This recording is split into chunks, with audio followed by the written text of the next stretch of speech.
G'day,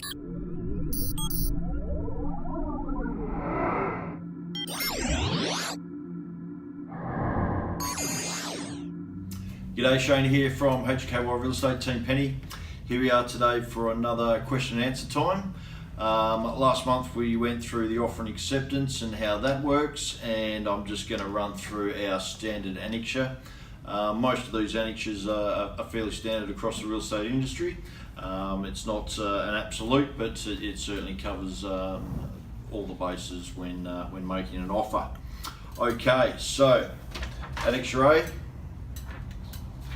We have number one, the timber pest inspection. An absolute must on property. Those little critters can make a real mess. Okay, so that's conditional upon you as the buyer getting the termite inspection done, certifying that the dwelling and the building and the surrounds is free from termite activity. If there is any activity or previous damage, then it's up to the seller to rectify that at their expense.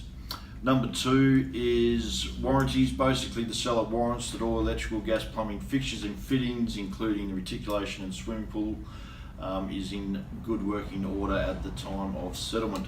So generally what we would do is we would go back with the buyer prior to them taking possession of the property and do a final inspection and make sure all those things are in good working order.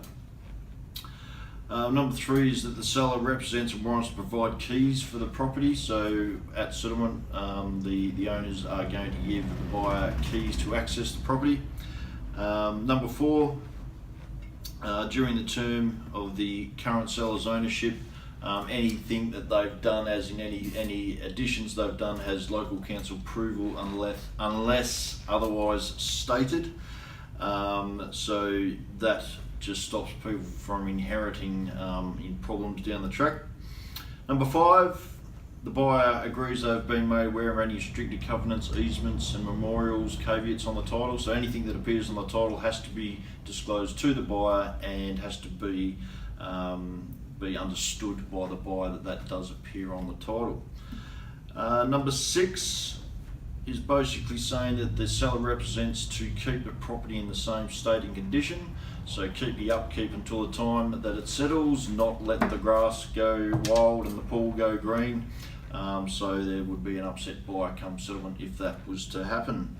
And number seven is just a simple disclosure that's saying that HKY and or its representatives may receive a financial benefit from associated companies that we work for or work in conjunction with. So that's our standard Annexure A. I think next week we'll spend a bit of time on the building inspection annexure, which is can be a melting pot of disaster if these reports are not done accurately. So I hope that made some sense to you. If you want if you want any more advice on how this works, give us a call, Shane from HKY at 0418 911 256.